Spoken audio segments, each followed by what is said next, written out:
Joy கிறிஸ்டெல்லா Madhampatti ரங்கராஜோட வழக்கு சென்னை உயர்நீதிமன்றத்தில் மனு தாக்கல் செய்யப்பட்டு விசாரணையில இருக்க நிலையில நேற்று ஜாய் கிறிஸ்டெல்லா அண்ட் மாதம்பட்டி ரங்கராஜ் ஸ்ருதி ரங்கராஜ் 3 பேருமே சென்னை மகளிர் ஆணையத்துல ஆஜராயிருந்தாங்க. 3 பேர்கிட்டயும் சுமார் 2.5 மணி நேரம் விசாரிச்சிருந்தாங்க. அவங்க தரப்பு நியாயத்தை ஆதாரத்தோட சொல்லிட்டு இருந்தாங்க. இந்த நிலையில மாதம்பட்டி ரங்கராஜ் முன்னாடி ஒரு அனௌன்ஸ்மெண்ட்டை கொடுத்திருந்தாரு. அதுல குறிப்பா என்ன சொல்லியிருந்தாருன்னா, இந்த கேஸை நான் சட்டப்படி எடுத்துட்டு போகணும்னு நினைக்கிறேன். ஜாய் கிறிஸ்டெல்லா எதிர்பார்க்கிற மாதிரி நீதிமன்றத்துக்கு வெளியில கண்டிப்பா இந்த பிரச்சனையை நான் தீர்த்துக்க மாட்டேன் அப்படின்னு சொல்லியிருந்தாரு. மேலும் கோர்ட்டுக்கு வெளியில தீர்த்துக்கணும் அப்படின்னு சொல்லி மாதம்பட்டி ரங்கராஜை யார் அணுகினாங்க அப்படின்றத நான் தெரிஞ்சுக்கணும்னு சொல்லிட்டு மாதம்பட்டிக்கு எதிராக ஜாய் கிறிஸ்டெல்லா இன்னொரு பதில் மனுவை தாக்கல் பண்ணியிருக்காங்க.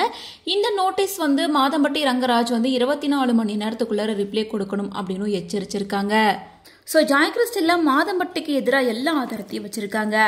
ஆல்ரெடி சோசியல் மீடியால ஏகப்பட்ட ஆதாரங்களை ரிலீஸ் பண்ணிட்டு இருக்காங்க. ஸோ கண்டிப்பா இன்வெஸ்டிகேஷன்ல பல ஆதாரங்களை காமிச்சிருப்பாங்க. பட் மாதம்பட்டி ஜாய்க்கே டஃப் கொடுக்கற மாதிரி யாருமே எதிர்பார்க்காத நேரத்துல ஸ்ருதி ரங்கராஜை கூட்டிட்டு வந்திருந்தாங்க. ஸோ இந்த விஷயத்தை தொடர்ந்து ஜாய் கிறிஸ்டெல்லா இப்போ ஒரு ஸ்டோரியை ஷேர் பண்ணியிருக்காங்க. அந்த ஸ்டோரியில அவங்க என்ன மென்ஷன் பண்ணியிருக்காங்கன்னா என்னெல்லாம் கதை விடுறான் பாருங்க அப்படின்ற மாதிரி சிரிக்கிற மாதிரியான எமோஜியோட ஷேர் பண்ணியிருக்காங்க.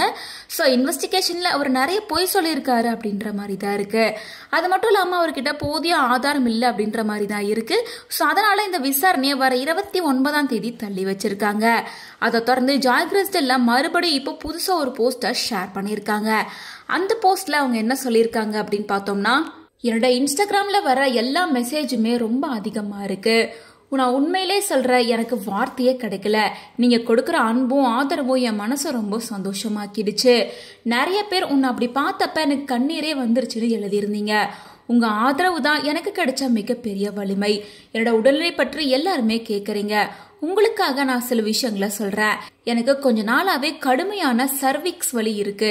நடக்கவே முடியாம இருக்கேன். இப்ப கொஞ்சம் நல்லா இருக்கு. உங்களோட அன்புக்கு ரொம்பவே நன்றி. மேலும் என் வீடியோஸை ஆதரிச்சு குரல் கொடுக்கிற எல்லாருக்கும் நன்றி அப்படின்னு சொல்லியிருக்காங்க. ஸோ இப்போதைக்கு ஜாய் கிறிஸ்டெல்லா மாதம்பட்டி ரங்கராஜ் ஸ்ருதி ரங்கராஜோட இந்த மனு விசாரணையில தான் இருக்கு. வர 29ஆம் தேதி தான் மறு விசாரணைக்கு வர சொல்லியிருக்காங்க. ஸோ அதுக்குள்ளார ஜாய் கிறிஸ்டெல்லாவுக்கு பேபி பிறந்துரும் அப்படின்ற மாதிரி தான் இருக்கு. ஏன்னா குழந்தை பிறக்கிறதுக்கு இன்னும் சில வாரங்களே இருக்கு. ஒருவேளை குழந்தை பிறந்ததுக்கு அப்புறமா இந்த கேஸை கண்டினியூ பண்ணுவாங்களா அல்லது அதுக்கு முன்னாடி இதுக்கான தீர்ப்பு வருமா அப்படிங்கறதெல்லாம் வெயிட் பண்ணி தான் பார்க்கணும்.